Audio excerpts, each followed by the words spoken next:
बड़ा तबका तो गोबर भी खाता है, बड़ा तबका तो मलमूत्र भी खाता है। तो क्या इस देश की जनता मलमूत्र खाने लगेगी? कभी बाबा साहब का पुतला फूकेंगे, कभी बाबा साहब के खिलाफ अभद्र भाषा का इस्तेमाल करेंगे। ऐसे लोगों पर एनएसए लगना चाहिए। कहां कहां से बाबा साहब को खत्म करेंगे। ग्वालियर के अंदर इस तरीके की वारदात को बार बार अंजाम इसलिए दिया जा रहा है कि एसटी एससी ओबीसी मुसलमान जो है वो अब जागरूक होने लगा है। ये सिर्फ वो लोग हैं जो इस देश में जाति व्यवस्था को बनाए रखना चाहते हैं। किसी धर्म में धार्मिक किताब से ये देश नहीं चलेगा, ये देश चलेगा संविधान से। तो बीजेपी को ऐसे माहौल बिगाड़ने वाले लोगों पर लीगल एक्शन लेना चाहिए। मनुस्मृति में इतनी गंदी गंदी बातें लिखी गई हैं कि मनुस्मृति कैसे किसी का धार्मिक ग्रंथ हो सकता है। मनुस्मृति की कुछ बातें बताइए जिससे इस देश को लाभ हुआ। इस देश में दलित, पिछड़ा, आदिवासी, हिंदू है वो उसके बाद भी पिट रहा है, जातिवाद का शिकार हो रहा है। उमर खालिद को किस जुर्म में जेल की सलाखों के पीछे? क्योंकि वो मुसलमान है। और वहीं अनिल मिश्रा की बात करें, गौरव व्यास की बात करें, किस तरीके से धर्म को आगे कर कर अपना बचाव कर रहे हैं,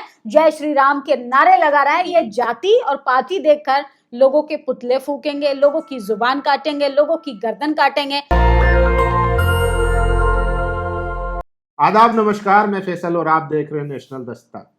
आज हम चर्चा करेंगे मध्य प्रदेश के ग्वालियर में जो हो रहा है, जिस तरीके से वहां लगातार मनुवादी, जातिवादी लोग बाबा साहेब अम्बेडकर का अपमान कर रहे हैं, चाहे वो कोर्ट में उनकी प्रतिमा को लेकर हो या फिर बाद में संविधान को लिखने को लेकर बवाल मचा हो। एक शख्स अनिल मिश्रा जो बार बार विवादों में रहता है, अब उनकी गिरफ्तारी हुई है, हिरासत में लिया गया है, उन पर FIR भी हो चुकी है। समझेंगे। हमारी सहयोगी निधि रतन हमारे साथ हैं और लंबे अरसे से जो जातिवाद है उस पर काम कर रही हैं, खबरें करती हैं, डीप एनालिसिस भी करती हैं। इनसे समझने की कोशिश करेंगे कि ये पूरा मामला क्या है और बहुजनों को इसको कैसे देखना चाहिए। सबसे पहले क्या प्रतिक्रिया है? अब तो संविधान ने अपनी ताकत दिखा दी है, FIR हो चुकी है और हिरासत में भी उनको ले लिया गया है, क्या कहेंगे? आपने कहा कि संविधान ने अपनी ताकत दिखा दी है, तो मुझे लगता है अनिल मिश्रा के अगर पेशे की बात किया जाए, उनके प्रोफेशन की बात की जाए, तो वो खुद पेशे से वकील हैं। उन्होंने भी संविधान की शपथ लेकर शायद वो उस सदन के या उस परिसर में जाते होंगे जहां तमाम लोगों को ये उम्मीद रहती होगी कि ये काले कोट पहनने वाला व्यक्ति हमें न्याय दिलवाएगा। लेकिन अफसोस होता है कि कानून की किताब पढ़ने वाले लोग कानून के रक्षक की जब तस्वीरें जलाते हैं, अफसोस होता है कि देश में संविधान के प्रति जो आस्था होनी चाहिए, जो संविधान के प्रति भरोसा होना चाहिए, उसकी जमकर आलोचना होती है। ये कोई पहली बार नहीं हुआ, ऐसा दशकों से चला आ रहा है। आप देखेंगे कि बाबा साहब की प्रतिमा कोई पहली बार नहीं जलाई गई है। बाबा साहब की तस्वीरें जो हैं, किस तरीके से विरोध उनका होता है, जगह जगह मूर्तियां तोड़ी जाती हैं। लेकिन ये आज़ादी भी उनको संविधान देता है। हम ये नहीं कह रहे कि आप विरोध मत कीजिए, आप विरोध कीजिए, लेकिन एक संवैधानिक दायरे में रहकर विरोध करना चाहिए। सोचिए, बाबा साहब की प्रतिमा को जलाने का या बाबा साहब की तस्वीरों को जलाने का मतलब है कि आप एकदम संविधान को बेइज्जत कर रहे हैं, लोकतंत्र की धज्जियां उड़ा रहे हैं। इस राष्ट्र से आपको उतना प्यार नहीं है जिस राष्ट्र की आप दुहाई देते आए हैं, जिस राष्ट्र के दम पर कभी मुसलमानों को टारगेट करते हैं, कभी दलितों को टारगेट करते हैं और सबसे आइडेंटिटी प्रूफ मांगते हैं। सोचिए, जब बात आती है संविधान को बचाने की या संविधान निर्माता के प्रति अपना विश्वास, भरोसा जताने की, तो कुछ बहुजन समाज के लोग ही बोल पाते हैं। बहुजन समाज के लोग प्रदर्शन करें, आप देखेंगे कि आजाद समाज पार्टी हो, बहुजन समाज पार्टी हो, वही विरोध जता रही है। ये संविधान तो सिर्फ दलित पिछड़ों के लिए नहीं लिखा गया था, या संविधान निर्माता सिर्फ दलित पिछड़े के नहीं है। बाबा साहब को इस देश में वो सम्मान नहीं मिल रहा है जो उनको मिलना चाहिए। क्यों नहीं? क्यों आपको ऐसा लग रहा है? जी, आप देखेंगे जबकि लगातार जो है प्रधानमंत्री हो, देश के गृह मंत्री हो, सब लोग लगातार कहते आए हैं कि बाबा साहेब जो है वो अम्बेडकर जी वो देश के निर्माताओं में से हैं। जी, बाबा साहब ने आधुनिक भारत के निर्माता भी हैं। उन्होंने संविधान भी लिखा और भारत में जो सम्मान उनको मिलना चाहिए था वो कुछ विशेष जाति के लोग नहीं देते। आप देखेंगे देश के प्रधानमंत्री माथे से संविधान लगाते हैं। आज तो देश के प्रधानमंत्री सिर्फ बाबा साहब अम्बेडकर के नाम के साथ साथ सावित्रीबाई फूले का भी नाम लेने लगे हैं। बुद्ध के जो अवशेष थे उनको 100 साल बाद भारत लेके आया गया है, वहां पर नीलामी हो रही थी। ये तमाम जो इतिहास से रूबरू कराने की बात है, तो उसका क्रेडिट तो भारतीय जनता पार्टी को जाता है, देश के प्रधानमंत्री को जाता है। कर ही रही है, सरकार तो कर रही है, लेकिन सरकार के जो फॉलोवर हैं, जो सो कॉल्ड हिंदुत्व बचाने के ठेकेदार हैं जिनको लगता है कि इस देश को मनुस्मृति से चलाना चाहिए, इस देश को संविधान से नहीं चलाना चाहिए। बाबा साहब की प्रतिमा जलाने वाले या बाबा साहब की तस्वीरें जलाने वाले ये वही लोग हैं जो बाबा साहब के दिए हुए समान अधिकारों से नफरत करते हैं। संविधान में वन व्यवस्था को सीधा तौर पर नकार दिया गया है। हर एक व्यक्ति को समान अधिकार है, कानून सबके लिए बराबर है। यही चीजें वन व्यवस्था के ठेकेदारों को नहीं पच रही हैं। तो यही बात है कि जब सबके लिए बराबर है तो जो लोग मनुस्मृति की कॉपियां जला रहे हैं जी, तो उन पर भी तो सवाल होगा फिर जी, जब वो एक किसी, मैं सपोज कि ये मैं मानता हूँ जी, मनुस्मृति या XYZ किसी को भी, जी, जी, अगर आप मेरी धार्मिक भावनाओं को आहत करेंगे तो जाहिर सी बात है उसका रिटेलिएशन तो आगा। जी। सबसे पहले तो मैं बता दूं कि मनुस्मृति कोई धार्मिक ग्रंथ नहीं है, वो एक कानून चलाने वाली एक संविधान से पहले एक पुस्तक थी, जैसे अब संविधान है। आजादी तो के एक बड़ा तबका आजादी के 78 बड़ा तबका तो गोबर भी खाता है, बड़ा तबका तो मलमूत्र भी खाता है। तो क्या इस देश की जनता मलमूत्र खाने लगे? इस देश में कुछ विशेष जाति के लोगों ने ये जो धर्म का जो पिटारा है ना, वो बहुजन समाज यानी ST SC OBC के सर पर रख दिया और उस देश के ठेकेदार बनना चाहते हैं और इस सृष्टि के रचनाकार बनना चाहते हैं कि इस देश को हम ही चलाएंगे। नहीं, मैं इस बात को जस्टिफाई नहीं कर रहा हूँ कि आपने मनुस्मृति जलाई तो वो बाबा साहब की तस्वीरें जला रहे हैं तो वो सही है, मैं जस्टिफाई नहीं कर रहा हूँ, लेकिन तब सवाल नहीं उठता जब मनुस्मृति की कॉपियां जलाई जाती है भारत में। हाँ, लेकिन जैसे ही बाबा साहब से कुछ लोग विरोध जताते हैं, उनकी तस्वीरें जलाने लगते हैं तो तमाम संगठन, और जैसे इधर निकल के आते हैं हिंदुवादी संगठन, इसी तरीके से इधर भी आते हैं। आप अगर मनुस्मृति का संविधान से कंपैरिजन कर रहे हैं तो मुझे तो लग रहा है इसी सवाल पर मुझे हंसी आनी चाहिए। और आप कह रहे हैं कि मनुस्मृति जलाने वालों को कानून क्यों नहीं बचाता? जिस मनुस्मृति में महिलाओं को पैर की जूती समझा जाए, दलित पिछड़े OBC समाज के लोगों को कलम किताब से दूर रखा जाए, शूद्रों को जाति के आधार पर उनको कहा जाए कि जो आप जिस जाति में हैं आपको ब्राह्मणों को पूजनीय मानना पड़ेगा चाहे वो कितना भी कुकर्म कर ले, तो ऐसे ग्रंथ को आप बोल रहे हैं कि ऐसे ग्रंथ को जलाने वाले को कानून रक्षा करे? आपके लिए है ना, हमारे लिए नहीं। इस देश की तमाम महिलाएं, तमाम महिलाएं, दलित पिछड़ा, आप लेकिन उन लोगों का क्या जो उसमें आस्था रखते हैं, जो उसको मानते हैं। आस्था संविधान लागू हो चुका है इस देश में, आजादी के 78 साल हो गए हैं और ये मनुस्मृति से देश नहीं चल रहा है। तो वही और ना ही किसी नहीं चल रहा है, लेकिन की वजह से वही संविधान कहता है कि आप अगर मनु को भी मानते हैं तो आप उसको मानिए। अरे मनु को क्यों मानना है? कौन से मनु के विधान से आप देश चलाना चाहते हैं? आप मुझे मनुस्मृति, उन्हीं लोगों से मेरा सवाल है, मनुस्मृति की कुछ बातें बताइए जिससे इस देश को लाभ हो, इस देश को विश्व गुरु कैसे बनाएंगे? आप मनुस्मृति के आधार पर मुझे बताइए। आप मनुस्मृति के आधार पर यह बताइए कि आप जिस दलित के साथ चुनाव के दौरान खाना खाते हैं उसको संवैधानिक अधिकारों के तहत नौकरियां देंगे, आरक्षण देंगे, तमाम चीजें देंगे कि नहीं? अगर मनुस्मृति में ये सब अधिकार हैं, अगर मुसलमानों को भाईचारा बराबरी का अधिकार है तो मनुस्मृति मानिए, कोई दिक्कत नहीं है। लेकिन जो ग्रंथ आपको हिंसा का पाठ पढ़ाता है, जो नफरत का बीज बोता है, जो कहता है कि आप जाति के वर्ण के आधार पर आप किसी से सुपीरियर हैं, आप किसी से नीचे हैं, आप ऐसे ग्रंथ के आधार पर इस देश को लेके जाना चाहते हैं? अरे दुनिया टेक्नोलॉजी के मामले में, तकनीक के मामले में, विज्ञान के मामले में, शिक्षा के मामले में कहां से कहां पहुंच गया और आप मनुस्मृति पर देश के प्रधानमंत्री वंदे मातरम पर डिबेट करवाते हैं, उनसे वाजिब सवालों पर जवाब मांगे। असल में क्या है कि इस देश में पिछले कई सालों में, खासकर पिछले 11 सालों में इस देश का प्रोपेगेंडा चलाया जा रहा है कि हिंदुत्व खतरे में है, हिंदू धर्म खतरे में है, हिंदू धर्म को मानने वाले खतरे में है। गृह मंत्री हिंदू, प्रधानमंत्री हिंदू, तमाम राज्यों के मुख्यमंत्री हिंदू, राष्ट्रपति हिंदू, फिर कैसे हिंदू धर्म खतरे में है? असल में ये वो लोग हैं कि जैसे जैसे ST SC OBC मुसलमान जो है वो अब जागरूक होने लगा है, नौकरियां करना चाहता है, अब गुलामी की जंजीरें नहीं करना चाहता। आप खेत खलियानों में इनकी सेवा करते रहिए तो ये खुश रहेंगे, या आपको हो सकता है आपकी थाली में 2-4 करोड़ भी डाल दें अगर आप बड़े नेता हैं, अगर आप किसी के आगे जी हुजूरी भी करते हैं। लेकिन आप जैसे ही सिस्टम में जाकर अपने लिए अधिकारों की बात करेंगे। अनिल मिश्रा की जब हिरासत में लिया जाता है, जब वो जाते हैं तब भी वो नारेबाजी करते हुए जाते हैं। जी, आपको लगता है क्या ये सही है? मुझे लगता है कि एक कानून के रक्षक, खासकर वकील को इस तरीके के इवेंट और इस तरीके के प्रोवोक करने वाले चीजों से दूर रहना चाहिए। आपको नहीं पता है कि बाबा सिर्फ संविधान के निर्माता नहीं है, हाशिए पर खड़े लोगों के वो भगवान है।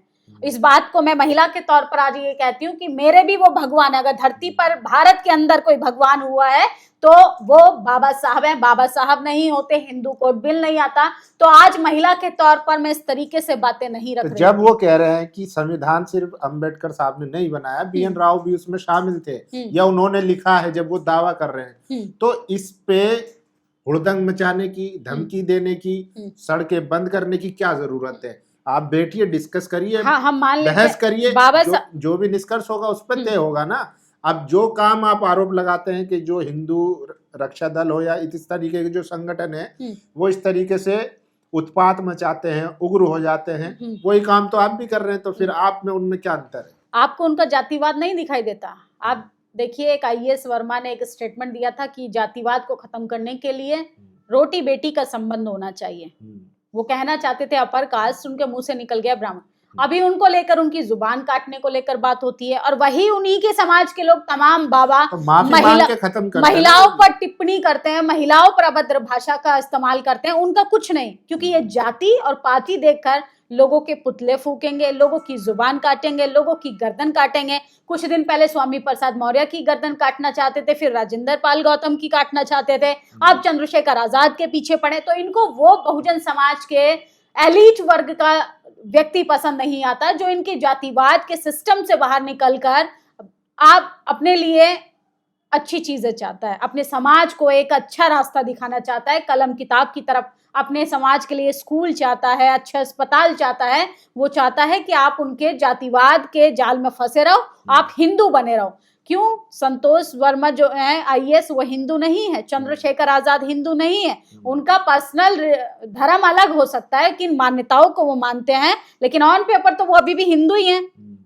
आप धर्म का जाति अलग है, कास्ट अलग है, और यहाँ पर एक और प्रोपेगेंडा फैलाया गया है कि आप जैसे ही कैटेगरी चेंज करेंगे तो आपका धर्म खत्म हो जाएगा, आप धर्म चेंज करेंगे तो आपका आरक्षण खत्म हो जाएगा। तो ये लोगों को गुमराह करने के लिए लगातार इस तरीके की प्रोपेगेंडा, इस तरीके का ट्रेंड चलाया जाता है। जैसे जैसे बहुजन समाज अब जागरूक हो रहा है, और ग्वालियर के अंदर इस तरीके की वारदात को बार बार अंजाम इसलिए दिया जा रहा है कि वहां की जो मुख्यमंत्री हैं, ओबीसी को 27% तक आरक्षण देने की उन्होंने बात की। इसीलिए कभी बाबा साहब का पुतला फूकेंगे, कभी बाबा साहब के खिलाफ अभद्र भाषा का इस्तेमाल करेंगे। आप देखेंगे कि ग्वालियर के परिसर में बाबा साहब की मूर्ति नहीं लगने दी। बाबा साहब की मूर्ति जब सुप्रीम कोर्ट के अंदर लगी है, यूनेस्को के हेडक्वार्टर में लगी है, इस देश के तमाम पुलिस स्टेशन में लगी है, इस देश के तमाम न्यायालयों में लगी है, कहां से बाबा साहब को खत्म करेंगे? ये सिर्फ वो लोग हैं जो इस देश में जाति व्यवस्था को बनाए रखना चाहते हैं, जो मनुस्मृति जबरन थोपना चाहते हैं। आजादी से पहले जितने भी ग्रंथ थे,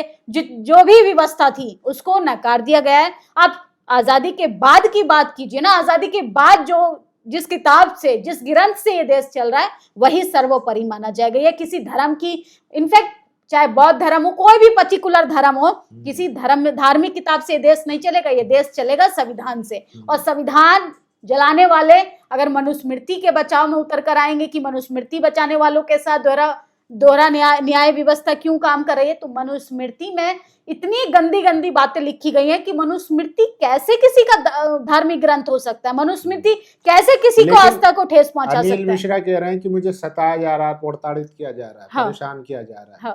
क्या प्रताड़नाएं मिल रही हैं? कानून तो उनकी भी रक्षा करता है। अगर कानून उनको, लेकिन मैं उनको जेल भेज दिया, हाँ, उनको हिरासत में लिया है तो उनसे पूछताछ की जाएगी। जो उन्होंने कुकर्म किए हैं या जिन उनकी मंडली ने कुकर्म किए हैं। बाबा साहब सिर्फ संविधान निर्माता नहीं है, उन तमाम लोगों की सोचिए। आप कह रहे हैं आस्था, हाँ, आस्था का सवाल किया आपने। आप विशेष वर्ग से आते हैं तो आपकी आस्था का सम्मान किया जाएगा। यहाँ पर मुसलमान रोज पिट रहा है, यहाँ पर क्रिश्चियन लोगों की क्रिसमस पर क्या किया, उनकी आस्था नहीं है। इस देश में बुद्धिस्टों पर जिस तरीके से हमला होता है, उनकी आस्था नहीं है। इस देश में दलित, पिछड़ा, आदिवासी, हिंदू है वो उसके बाद भी पिट रहा है, जातिवाद का शिकार हो रहा है, उन पर मलमूत्र किया जा रहा है, उनको चटवाया जा रहा है। उसके बाद भी आप कह रहे हैं कि उनकी आस्था है।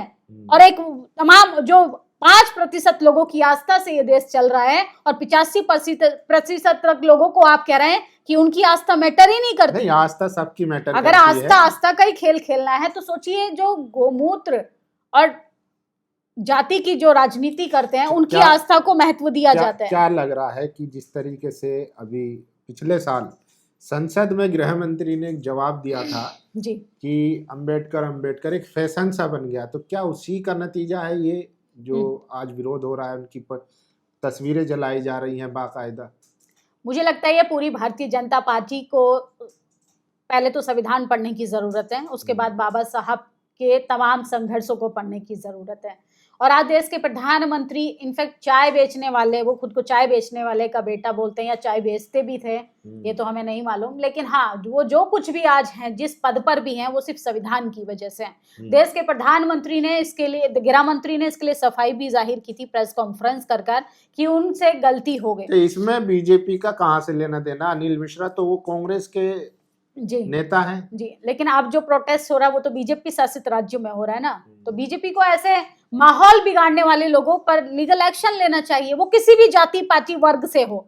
अगर इस तरीके का माहौल खराब करता है, इस तरीके की चीजों को करता है, तो उनको एक्शन लेकर जेल की सलाखों के पीछे भेजना चाहिए, और जो संविधान विरोधी काम करेगा उस पर एनएसए लगाया जाएगा। उमर खालिद को किस जुर्म में जेल की सलाखों के पीछे है? क्योंकि वो मुसलमान है। और वहीं अनिल मिश्रा की बात करें, गौरव व्यास की बात करें और उसके तमाम साथियों की बात करें, तो उनको सोचिए वो किस तरीके से धर्म को आगे कर अपना बचाव कर रहे हैं, जय श्री राम के नारे लगा रहे हैं। यही कोई दलित पिछड़ा आदिवासी होता, मुसलमान अल्लाहू अकबर कर देता, तो इस पर दिन रात बैठकर टीवी में डिबेट हो रही होती, दिन रात बैठकर एंकर किस तरीके से आपस में लड़वाने का काम कर रहे, तो इस देश में कह दिया जाता कि इस देश में कायनात का दिन हो गया है, संविधान खतरे में है। अगर आरोपी मुसलमान है, आरोपी किसी और पार्टी जाति से आता है, तो ये लोग संविधान को, अपनी बचाव को आगे कर देते हैं, संविधान का ये लोग आड़ लेते हैं। और वहीं अगर बाबा साहब के अनुयायी इन लोगों को सबक सिखाने का काम करते हैं,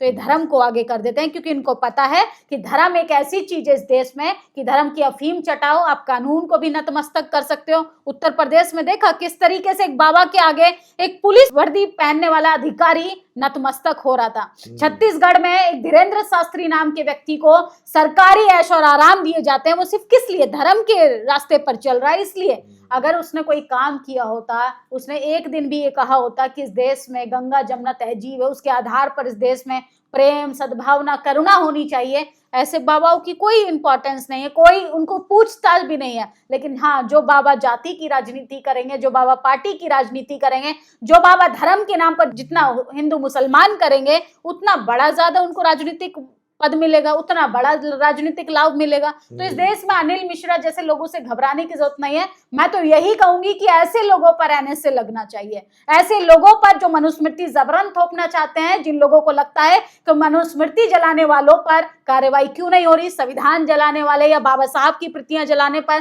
कानून क्यों कार्रवाई कर रहा है, तो मनुस्मृति से ये देश नहीं चल रहा है, ये देश चल रहा है संविधान से। संविधान थोड़ी जलाया गया तो ये संविधान के निर्माता का अपमान होगा, तो संविधान का अपमान होगा, संविधान निर्माता की इज्जत नहीं है। तो सोचिए वो लोग संविधान में दिए हुए अधिकारों से कितनी नफरत करते होंगे। वो कभी चाहेंगे कि दलित पिछड़े आदिवासी जो है व्हाइट कॉलर जॉब की नौकरियों में आए? वो कभी चाहेंगे कि ओबीसी समाज से आने वाला बेटा देश का प्रधानमंत्री नरेंद्र मोदी किसी देश का प्रधानमंत्री बने? वो चाहेंगे कि शेड्यूल ट्राइब समाज से आने वाली राष्ट्रपति द्रौपदी मुर्मू इस देश की सर्वोच्च महिला बने? वो चाहेंगे कि इस देश का एसटी, एससी, ओबीसी, यहाँ तक कि मुसलमान जो है वो आप गुलामी छोड़ के अपने लिए अच्छी जिंदगी चाहता है, अपने लिए हर क्षेत्र में अपने लिए हिस्सेदारी चाहता है।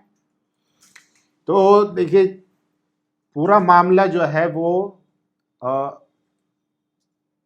ना कहीं जो मनुवादी सोच है उसका है। सोचिए, कोर्ट आदेश देता है कि ग्वालियर कोर्ट में, हाई कोर्ट में बाबा साहेब की प्रतिमा लगनी चाहिए, लेकिन अनिल मिश्रा जैसे लोग उसका विरोध करते हैं।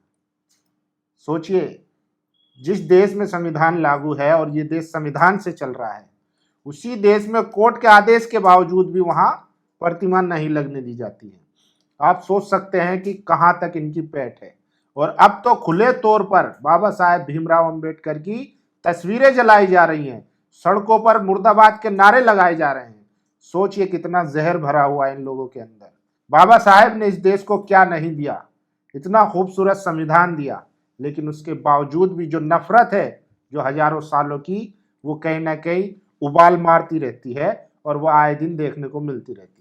अब देखना होगा इस केस में आगे क्या होता है। अभी फिलहाल जो है उनको हिरासत में ले लिया गए हैं और एफआईआर भी हो चुकी है। अब देखते हैं, अभी खबर आ रही थी कि जब वो कोर्ट में थे तो काफ़ी तादाद में लोग उनके लिए आए थे समर्थन में। तो क्या वो एक नेता बन के उभरेंगे या फिर संविधान की इज्जत करेंगे, ये सवाल भविष्य के गर्भ में है। आप लोगों की क्या राय है, आप क्या सोचते हैं? आप अपनी राय जरूर दीजिए। शुक्रिया। नेशनल दस्तक की आपसे गुजारिश है कि अगर इसको बचाना चाहते हैं तो नेशनल दस्तक को सब्सक्राइब करने के लिए रेड कलर के सब्सक्राइब बटन को दबाएं, फिर बेल आइकन की घंटी दबाएं। नेशनल दस्तक को बचाने के लिए बहुत जरूरी है कि हर खबर को शेयर करें, लाइक करें, कमेंट जरूर करें।